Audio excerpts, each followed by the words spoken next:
So for biology, how many types of questions do you have? ठीक है, आपके exam में 2 ही सवाल आते हैं.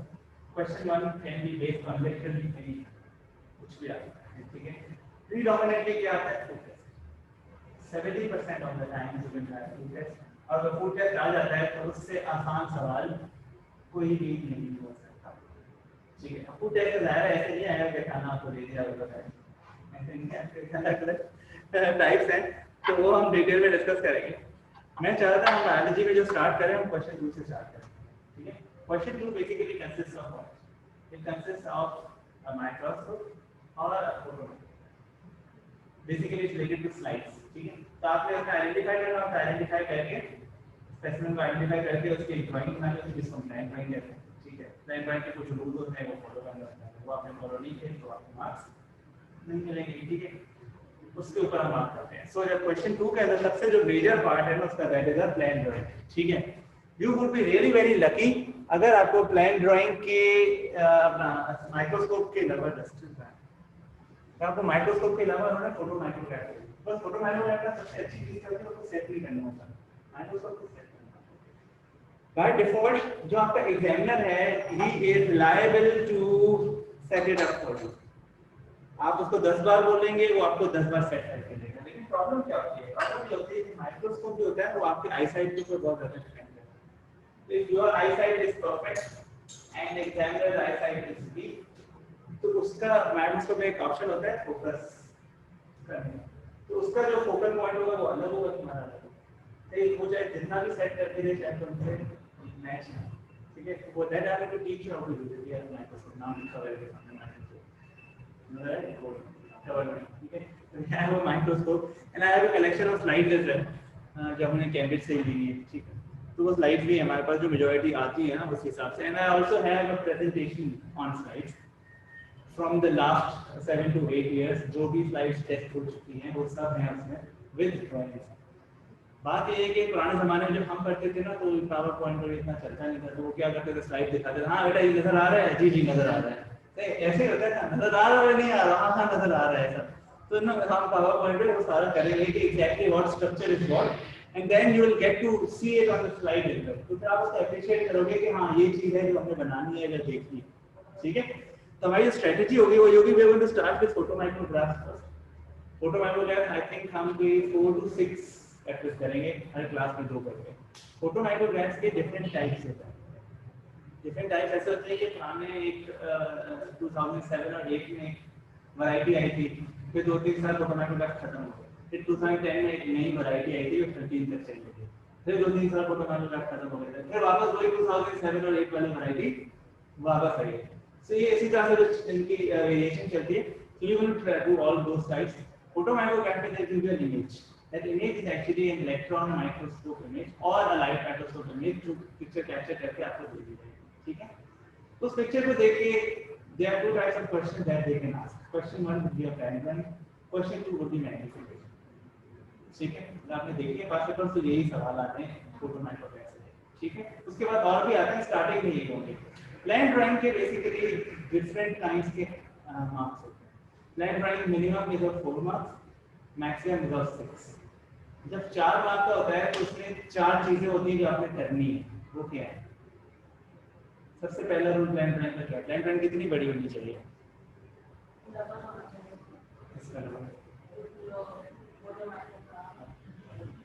फोटो माइक्रोग्राफ इतनी बड़ी सी तस्वीर है जो आपके पूरे पेपर पे बैठेगी. उसको डबल कैसे बनाओगे? 4 पेपर चाहिए होगा उसमें. इसका एक रूल है. So your photo micrograph should be minimum 6 centimeters in any one dimension. तो अगर आप एक सर एक सवाल था. हाँ सर मुझे कह रहा है कि मुझे अपना मेन जो पुराना रिजल्ट निकाल केमिस्ट्री का वो एक और कर सकते हैं. ऑप्शन है ना बस रिकॉर्डिंग होगी सर. बताओ कि नहीं कर रहा. ओके सर वो कर सकता हूँ मैं क्या और अगर मैं क्रिएटिव के लिए ऑप्ट किया था. तुम्हारा क्या ग्रेड था? मेरा 20 है. बिल्कुल करो. ये मुझे नहीं पता था. बिल्कुल करो. आपको नहीं पता है?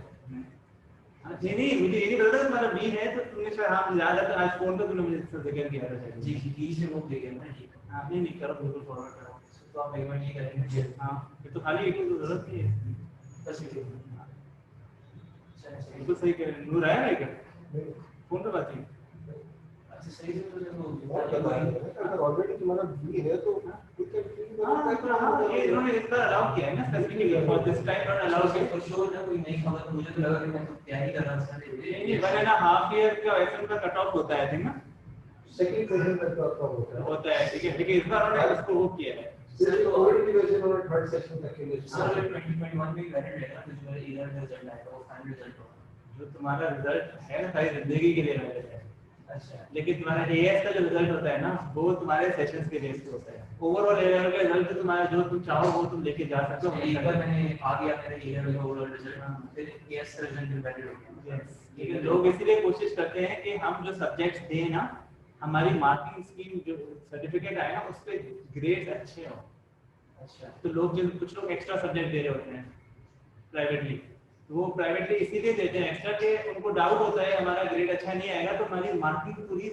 सर्टिफिकेट खराब हो जाए तो यूनिवर्सिटी में भेजो तुमने कहा मुझे जीपी देना है तुम्हारे बाकी में ये है जीपी में ये आ जाए अच्छा लगेगा यूनिवर्सिटी में लिखा होगा तो लोग क्या करते हैं उसको अलग से दे देते हैं अच्छा आ गया तो दे देंगे साथ में कि भाई ऐसे भी ए आ गया बी आ गया ई आ गया तो पार्ट के 10 दिन में डाल देंगे और सर वो देखो बात है सी ऐसे मैं पहले ही उसको कंटिन्यू नहीं करूंगा लेकिन जो एक साल पढ़ा करते हैं आराम से पढ़ के तो ओवरऑल डी आया ना ओवरऑल डी ए2 की वेटेज ज्यादा होती है अगर तुम कॉन्फिडेंट हो कि तुम्हारा सी से अच्छा आ जाएगा एएस में तो फिर एक्सलेटर दे दो अगर तुम कॉन्फिडेंट नहीं हो तो इसकी को पहले क्योंकि मेरे पास मतलब चांस खाली अक्टूबर नवंबर का है ना मतलब अगर मैंने अक्टूबर नवंबर छोड़ दिया तो एएस में वैलिड हो जाएगा ये ऐसे कि दोनों ऐसे देख तो एक काम कर लो फिर अब तुम बायो और केमिस्ट्री दोनों का एएस फॉरवर्ड करवाओ अभी नंबर दोनों को एक दे अच्छा तो आपको लगता है ये स्कोर होता है या सी से बी पे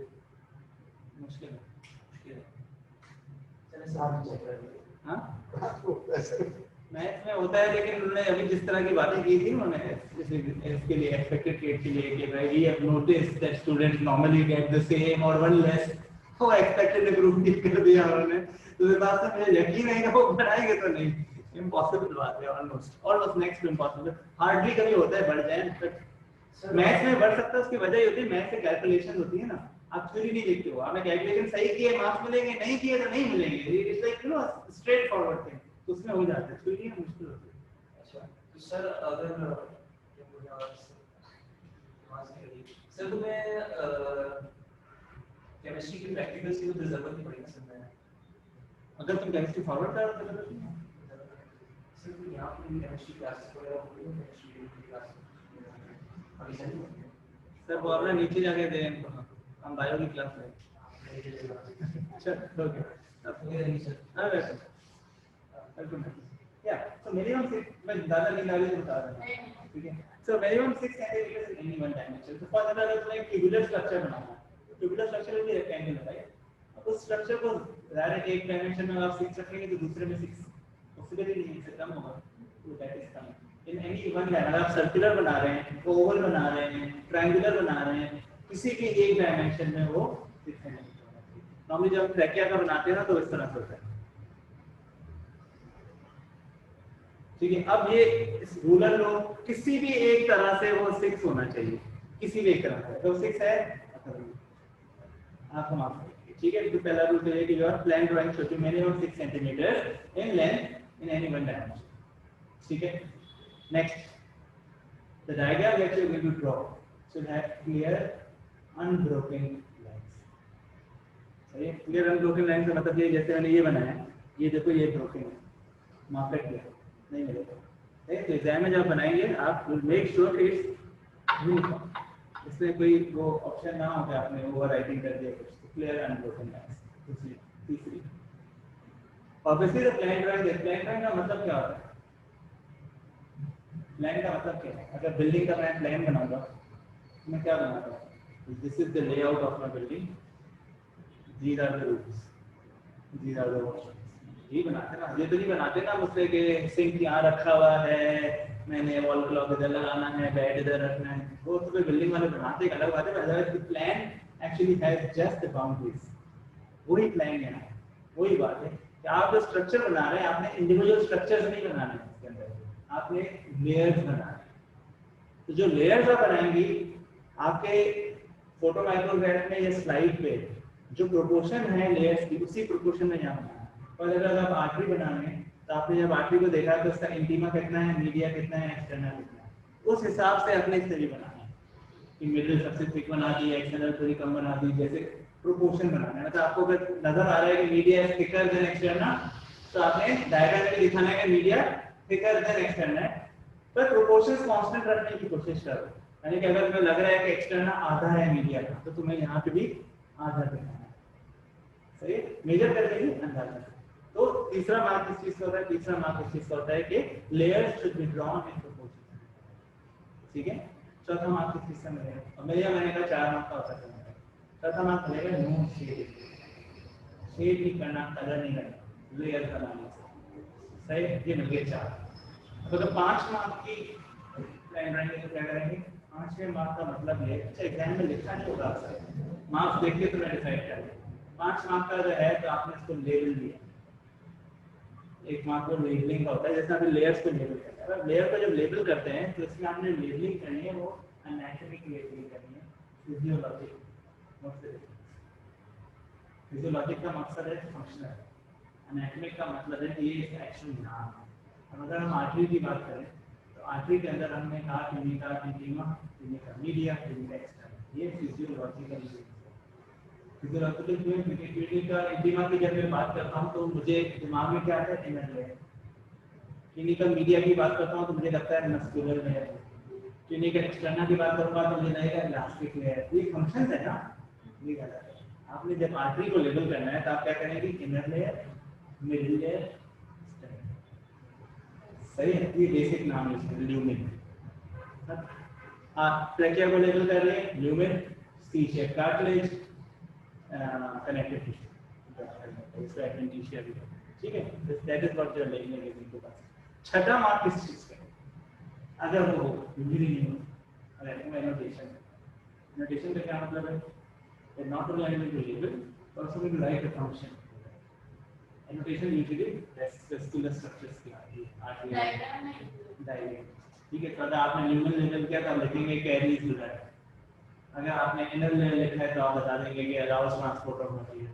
आपने मिडिल लेयर लिखा है consist of muscular layer which helps in bearing with high pressure and pushes the blood forward. आप स्टेनर लेयर लिखे रखेंगे helps in bearing the high pressure of the blood and avoids the artery from bursting या rupturing everything, ठीक है। That is what 6 marks. तो ये plan drawing का एक क्राइटेरिया है, दिमाग में होना चाहिए। 4 मार्क्स बेसिक बनाना है, 6 centimetre, layers and proportions, no shading, clear and broken lines, इससे आसान है ये है। इसके बाद जो नेक्स्ट आता है क्वेश्चन, वो यूजुअली मैग्नीफिकेशन का। मैग्नीफिकेशन पुराने जमाने में बहुत मुश्किल होती थी क्योंकि वो आपको एक स्ट्रेट माइक्रोमीटर और आईपीस जेट देते थे।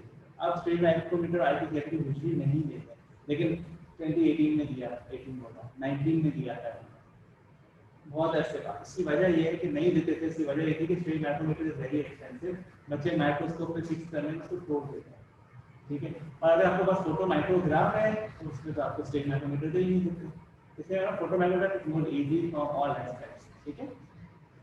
तो फोटो माइक्रोग्राफ में आपको स्ट्रेट माइक्रोमीटर और आईपीस जेट को ना बना के दिखाते हैं। तो मैं आपको यहाँ पे इंटरनेट एक्सेस है तो I show it to you.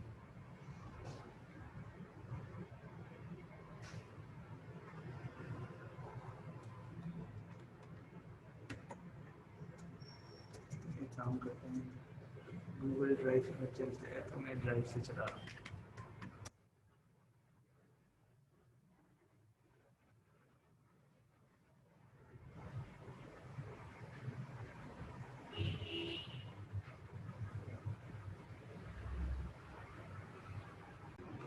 Okay, so this is one example of photomagrography. मुझे चेयर आगे ले आओ, better be able to visualize it, ठीक है।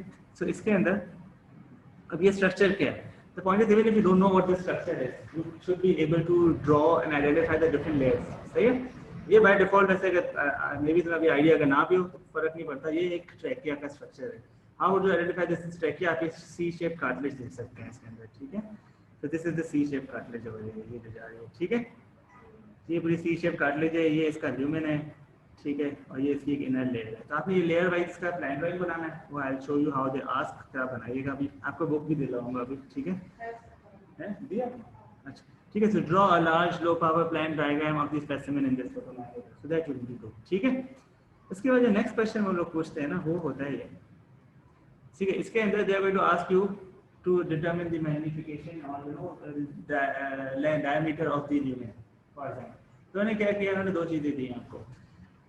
जब भी बैकग्राउंड में स्ट्रक्चर नजर आ रहा हो उस पे स्केल बना हुआ, this scale is normally called the eyepiece reticule. ठीक है, तो ये बैकग्राउंड में स्ट्रक्चर बना हुआ है, इसके ऊपर एक स्केल है, दिस इज द आईपीस रेटिक्यूल। क्योंकि बैकग्राउंड में स्लाइड पड़ी हुई है, आप आईपीस में एक स्केल डाल के, ठीक है, इस तरह का जी सेकंड फिगर 2.3 में जैसे हम देख रहे हैं, तो यहाँ पे this background scale is called the stage micrometer और इसके ऊपर eyepiece reticule पड़ा हुआ है। Now what is the whole point of having both of them together? The point is that eyepiece reticule के ऊपर कोई यूनिट नहीं लिखा होता, सिर्फ नंबर लिखे होते हैं। नंबर का मतलब क्या है? 1 से 2 अगर मैं मेजर कर रहा हूँ, लेट्स से यहाँ पे लिखा हुआ है 1 2 3 4 5 6 7 10 तक लिखा हुआ है, 1 से 2 what is it measuring? What unit is it? Is it centimeter? Is it micrometer? Is it millimeter? Is it meter? We don't know। तो इसलिए इनकी यूनिट्स की कोई वैल्यू नहीं होती है, इसको वैल्यू देनी होती है, इसको हम कहते हैं कैलिब्रेशन। कैलिब्रेशन हम किससे करते हैं? कैलिब्रेशन हम करते हैं स्टेज माइक्रोमीटर से। अच्छी चीज ये होती है कि आजकल एग्जाम में नीचे लिख देते हैं, स्टेज माइक्रोमीटर के नीचे से लिखा है each division on the stage micrometer scale is 0.1 millimetre, यानी कि ये एक डिवीजन है, दिस इज वन डिवीजन। ठीक है, so this is one division. ठीक है, अगर इस डिवीजन की मैं बात करूं तो इस डिवीजन की लेंथ कितनी है? 0.1 मिलीमीटर।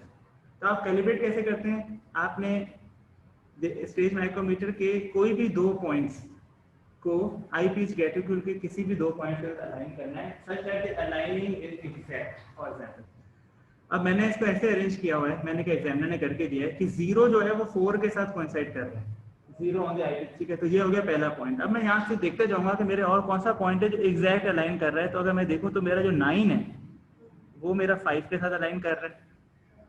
ठीक है, इसके अलावा अगर बीच में भी तुम देखोगे ना तो कोई और ना पॉइंट तुम्हें मिल जाएगा जो अलाइन करेगा। तो तुमने दो पॉइंट्स लेते हैं जो एग्जैक्ट अलाइन कर रहे हैं किसी भी दो और पॉइंट से। सही है, अब वो नीचे खुद ही तुमसे इसकी कैलिब्रेशन कराएगा। अब देखो, count the number of eyepiece reticule units across the lumen of the structure. तो ये ल्यूमेन है, इसके अक्रॉस आपने काउंट करना है, ल्यूमेन के अक्रॉस कि कितने यूनिट्स हैं। तो if you come to the starting point, तो this is the point from where the lumen is starting with respect to the eyepiece reticule, this is where it is ending. तो उसने कहा units count करें। Units कैसे count करेंगे? Units का मकसद ये है कि आप इसके स्पेसेस काउंट करेंगे। ये होगी space 1, space 2, space 3, space 4, 5, 6, so on and so forth। तो अगर मैं 2 और 4 के दरमियान देखूं तो कितनी स्पेसेस हैं? 1 2 3 4 5 6 7 8। ठीक है, तो 2 और 4 के दरमियान 8 हो गई, 4 और 6 के दरमियान 8, टोटल होगी 16, 6 और 8 के दरमियान 8 और टोटल हो गई 24 तो ये हो गई। अब स्टार्ट में कुछ मिस की हमने, 25, 26 और यहाँ पे देखा जाए तो 8 के बाद भी आधी स्पेस है, तो 27 आपने यहाँ लिख दी। Count the number of eyepiece reticule units matching the exact diameter, तो आपने लिख दिया 27 यूनिट लिखा। आपने इसको कुछ लेबल और नहीं करना। अब नीचे वो कैलिब्रेशन, अच्छा ये मैं इसमें स्टेप बाय स्टेप कर रहा हूँ कि एग्जाम में आएगा ना तो तुम्हें हो सकता है ये ना दिया हो, तो पता होना चाहिए तुम्हें करना है। तो पहला स्टेप क्या था? पहला स्टेप तुमने ल्यूमेन के साथ आईपीस रेटिक्यूल के यूनिट्स काउंट कर दो। अगर यही तुम्हें माइक्रोस्कोप में दिया जाए और यही स्पेसिमेन तो माइक्रोस्कोप से देख लियो, तो आईपीस को जब आप घुमाते हैं ना, रोटेट करेंगे, तो रोटेट करने में उसके अंदर का आईपीस रेटिक्यूल भी घूमता है। तो आपने उसको लेके इस तरह से रोटेट करना है कि ल्यूमेन के साथ, ठीक है, फिर आप इसके यूनिट काउंट करते हैं। तो फोटो माइक्रोग्राफ में यूजुअली आता है, इसके अलावा वो माइक्रोस्कोप पे नहीं मारते यूजुअली। ठीक है, नेक्स्ट देगा count the number of eyepiece reticule units that match an exact number of stage micrometer scale division. हमने ये देख लिया कितने यूनिट्स कर रहे हैं। वैसे अगर मैं एग्जैक्टली देखूं तो 0 से लेके 9 तक, कंसिडरिंग के 0 to 1 there are 4, 1 to 2 there are 4, तो ये जगह 4 8 12 16 20 24 28 32 and 36। The 36 eyepiece reticule units match 10 stage micrometer units, because 4 to 5 से वो मैच करते हैं। तो 4 to 5 स्पेसेस काउंट करो कितनी है, 1 2 3 4 5 6 7 8 9 10। तो number of eyepiece reticule units 36, number of stage micrometer divisions 10। Clear हो गया? मुश्किल तो नहीं है ना? इसका use this information to calculate the actual width of the lumen in figure 2.2 and show your working। तो ये कैसे करेंगे? यहाँ पे मुझे थोड़ी सी दिक्कत इसलिए नहीं हुई, मुश्किल इसलिए भी हो रही है, और ऑनलाइन वालों को और मुश्किल हो रही होगी। उसकी वजह ये कैलकुलेट है, मैं कैलकुलेट हो गया मैं टैबलेट को कनेक्ट करता हूँ तो लिख के मैं चीज सॉल्व कर रहा हूँ, तो आपको नजर आ रहा होगा, इस पे तो आना थोड़ा मुश्किल है। एनीवे, सो तुम्हें तो नजर आ रहा है, अभी जो बेचारे ऑनलाइन होंगे उनको नहीं आ रहा होगा। सो अब इसके अंदर मैं कैसे एग्जैक्ट विड्थ निकाल रहा हूँ? बहुत सिंपल है। If you look at this diagram over here, आपको पता है कि ये 4 to 5 कितने मिलीमीटर है। अब उसने कहा 1 डिवीजन इज 0.1 मिलीमीटर, तो ये 4 to 5 कितने डिवीजन है? 10। तो कितने मिलीमीटर हुए ये? 1 मिलीमीटर। यहाँ तक समझ आ गया? 1 मिलीमीटर के इक्वल कितने आईपीस कैटेगरी यूनिट है? आपका ल्यूमेन कितने यूनिट का था? 27। तो अगर 36 यूनिट 1 मिलीमीटर के इक्वल है तो 27 कितने यूनिट? तो आप कैसे करेंगे? आपको समझ आ गया? सही है। तो दिस इज, उसके आगे जो अगला पार्ट होता है उसमें एक से बहुत सिंपल सा सवाल पूछा है, suggest how an error in measuring the width of the lumen could occur. So if you look at it yourself you can see किसका जो ल्यूमेन है वो इरेगुलर है। इसका ल्यूमेन इरेगुलर है तो इसका मतलब क्या है? हर डायमेंशन में इसका डायमीटर अलग होगा। How can error be occur? You can say that since the lumen has an irregular structure, therefore in every dimension the diameter of the lumen will be clear. Next उसने कहा कि आपने figure 2.1 को वापस लिख दिया, यहाँ पे 2.4 एक अलग बना, जिसने कहा prepare the space below so that it is suitable for you to compare and contrast. Compare and contrast basically करते गए 4 मार्क्स का पार्ट होता है, ठीक है, 5 मार्क्स का, ठीक है। इसे एक आप टेबल बनाने होता है, 4 मार्क्स को भरने होते हैं, ठीक है। तो इसको भरते कैसे हैं? कंपेयर एंड कॉन्ट्रास्ट का मतलब है you have to write down one similarity 3 difference, ठीक है, वन सिमिलरिटी 3 डिफरेंसेस, और जो 5 में से जो आखिरी मार्क होता है वो टेबल भी लिखने का होता है। तो बनाते कैसे हैं? आप 2 कॉलम बनाएंगे, एक पे फिगर 2.1 लिखेंगे और एक पे फिगर 2.4, सही है। एक तीसरा कॉलम बनाएंगे छोटा सा, उसके ऊपर हेडिंग देंगे फीचर, ठीक है, फिगर 2.1 फिगर 2.4, ये हो गया आपके 3 हेडिंग्स, सही है। फीचर के अंदर आपने सबसे पहले क्या करना है कि आपने जो सबसे पहला फीचर लिखना है वो वाला लिखना है सिमिलरिटी। इन दोनों डायग्राम में सिमिलरिटी क्या है? ठीक है, लगा लोग माइटोकॉन्ड्रिया कहते हैं, क्योंकि वो कॉलम है। आपको लग रहा है माइटोकॉन्ड्रिया? तो नहीं लग रहा, लग तो रहा है माइटोकॉन्ड्रिया, लेकिन है माइटोकॉन्ड्रिया ऐसे ही होते हैं, ठीक है। अब यही बात है कि माइटोकॉन्ड्रिया नहीं हो सकता, क्यों नहीं हो सकता? क्योंकि लाइफ माइक्रोस्कोप की इमेज है। माइटोकॉन्ड्रिया जिंदगी में कितने लाइफ माइक्रोस्कोप से नहीं होगा ना, देख सकते हैं, ठीक है। तो ये हो नहीं सकता माइटोकॉन्ड्रिया इस वजह से बेसिकली, अदरवाइज हो सकता है। दूसरी बात, अगर आप उसको ट्रैकिया के साथ रख के ट्रैकिया की मैग्नीफिकेशन पे देख रहे हैं तो क्या माइटोकॉन्ड्रिया ट्रैकिया जितना बड़ा हो सकता है? नहीं, तो that is the reason why mitochondria this is small intensity, ठीक है। ये बताया समझ आ गया, ठीक है। ये बीच में क्या है? इसके ल्यूमेन है।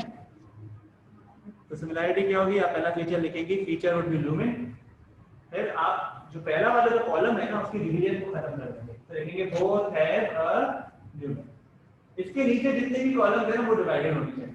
अब फीचर लिखें for example C shape cartilage, 2.1 के आगे लिखेंगे it has a C shape cartilage, 2.3 के आगे या 2.4 के आगे लिखेंगे it has no C shape cartilage. दूसरा membrane drawn into holes, feature 2.1 membrane not drawn into holes, 2.4 membrane is drawn into holes, दूसरा डिफरेंस होगा। तीसरा, इसमें आपको मस्कुलर लेयर नजर आ रही है, टेस्टिंग होती है, ठीक है। तो muscle layer has no muscle layer in 2.1, तो हैज डिफरेंस तो मैं 4 और बता दूंगा, बेसिक ब्रॉड ये तुम्हें आईडिया हो जाएगा, ठीक है। एग्जाम में आप कुछ भी लिख सकते हैं, सही है, इस तरह से। अब उसने कहा both the specimens on figure 2.1 2.4 are involved in transport, so state one is observation that relates to this function. Both are element and both are used in transport, सही है। next figure 2.5 is a high power photomicrograph of the part of the specimen as shown in figure 2.1, तो उसी का एक high power बना के दे दिया है, ठीक है। अब वो कह रहे हैं कि in the space below make a label drawing of a group of representative cells, 5 representative cells, so इसमें आप कोई भी 5 चूज करके बनाएं, ठीक है। एंड ऑल्सो जो बना रहे हैं, जो भी बना रहे हैं, इस पे आपने रिंग बना के दिखाने का कौन से बना रहे हैं, तो नॉर्मली जो हम नॉर्मली चूज करते हैं वो ये करते हैं कि यहाँ से देखे ये वाला, तो 1 2 3 4 5। अब ये बनता कैसे, इसको बना, ये है क्या, और ये है कार्टिलेज, ठीक है। अब ये इस तरह के कुछ सवाल होते हैं जो डिस्टिंक्शन बच्चों को बाकी बच्चों से सेपरेट कर देते हैं, ठीक है। यूजुअली अगर आपने प्रैक्टिस की हो ना अच्छी बात है, लेकिन ऑब्वियसली नहीं की पहली क्लास है तो आपको पता चल जाता है कि क्या, ठीक है। जैसे परेशान नहीं तो नहीं आता है, टीचर ने तुम्हें नहीं पढ़ाया, ऐसा कुछ नहीं है, इसलिए नहीं पढ़ाया जो कि आपके सिलेबस में रहते नहीं है, कार्टिलेज थोड़ी है सिलेबस में, ठीक है। लेकिन इस तरह की चीजें आ जाती हैं। अगर आपको नहीं समझ आ रहा कि ये क्या है तो देख के बना तो सकते हैं ना, ठीक है। तो कौन से 5 बनाना चाह रहे हो, ये 5 बनाना चाह रहे हो, ठीक है। इसको कैसे बनाओगे, तो पहले तो आपने बना दिया इसके, what I am seeing is कि ये सेल्स हैं, लेकिन कुछ बंडल ऑफ सेल्स के राउंड एक अजीब सी लेयर बनी हुई है, ऐसे ही है, ठीक है। तो मैंने एक ये सेल बनाया, तो रफ सा बना रहा हूँ क्योंकि इसको बनाना थोड़ा मुश्किल भी है, बनाया। फिर एक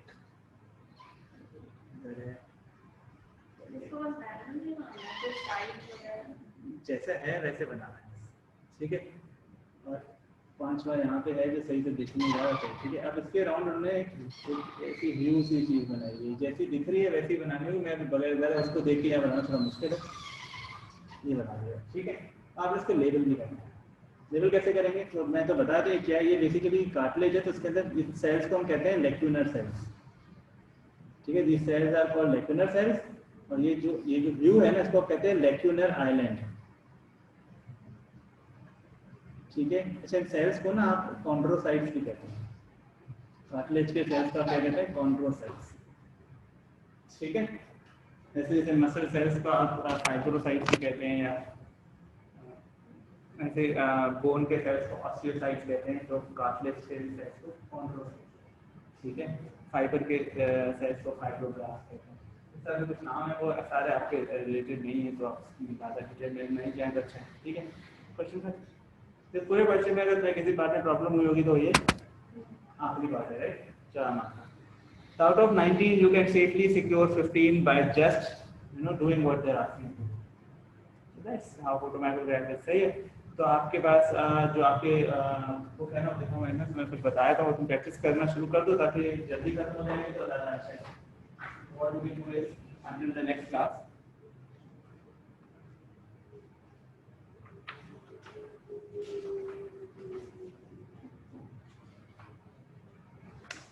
ये है इसकी प्लान ड्राइंग बनाना है, ठीक है। अच्छा, फॉर दोस्त listening on the recording, page number 64, practical number 9, सही है।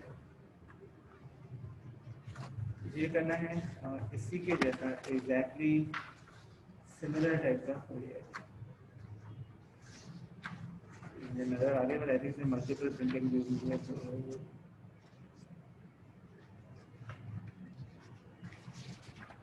प्रैक्टिकल नंबर 40, पेज नंबर 180, ठीक है। तो ये 2 सवाल हैं, ये दोनों अगली क्लास से कर लो, and then we are going to discuss over it. तो नेक्स्ट क्लास के स्टार्ट में हम पहले इसको डिस्कस कर लेंगे ताकि क्वेरीज खत्म हो जाएंगी, फिर नेक्स्ट करेंगे, ठीक है। तो नेक्स्ट टाइप ऑफ प्लान रहेगा, हम अगली क्लास में डिस्कस कर लेंगे, और उससे रिलेटेड जो 2-3 सवाल हैं वो हम अगली क्लास में डिस्कस करेंगे, ठीक है। कोई सवाल पूछना है तो बताओ। Sure, how was it? चलो सही है, नमस्कार। कोई भी सवाल हो ना बेटा, इमीडिएटली पूछ लिया करो, कोई वो परेशान